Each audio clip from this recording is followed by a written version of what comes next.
చేశారు Charlie Kirk అనే ఒక ఆయన. నేను చాలా కొద్ది మంది స్పీచెస్ లేకపోతే డిబేట్స్ లేకపోతే వారి యొక్క డైలాగ్స్ వింటూ ఉంటాను. And he's one of my favourite speakers Charlie Kirk అని ఆయన. ఒక యంగ్స్టర్ 31 సంవత్సరాలు యవనస్తుడు, దేనికి భయపడు, వాట్ ఎవర్ ఈస్ దేర్ చెప్పడమే. అమెరికా ఇలాంటి భయంకర వాతావరణం మధ్యలో చార్లీ కర్క్ అని ఆయన అద్భుతంగా మాట్లాడుతూ ఒక ప్రక్కన దేవుని సువార్తను మరొక ఒక మంచి యాక్టివిస్ట్గా వాజ్ ప్రమోటింగ్ ఫ్రీడమ్ ఇవన్నీ ప్రమోట్ చేస్తుంటే నిన్న ఒక యూటాలో ఒక యూనివర్సిటీలో ఆ స్టూడెంట్స్ అందరితో ఎంగేజ్ అవుతుంటే ఎక్కడ నుంచి వచ్చిందో బుల్లెట్ వచ్చి కరెక్ట్గా ఆ నెక్లో దిగిపోయింది. వెంటనే బ్లీడ్ అయిపోయాడు, చనిపోయాడు. 2 రోజులు నాకు మనసు బాలే. వస్తాయి ప్రశ్నలు వస్తాయి, దేవా ఎందుకు అలౌ చేశావు ఇలాంటి సంఘటనలు?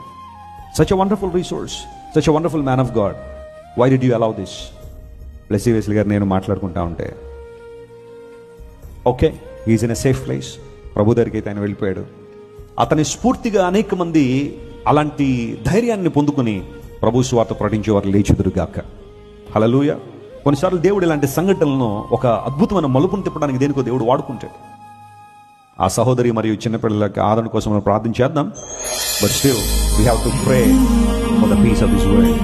We are living in very unsafe world.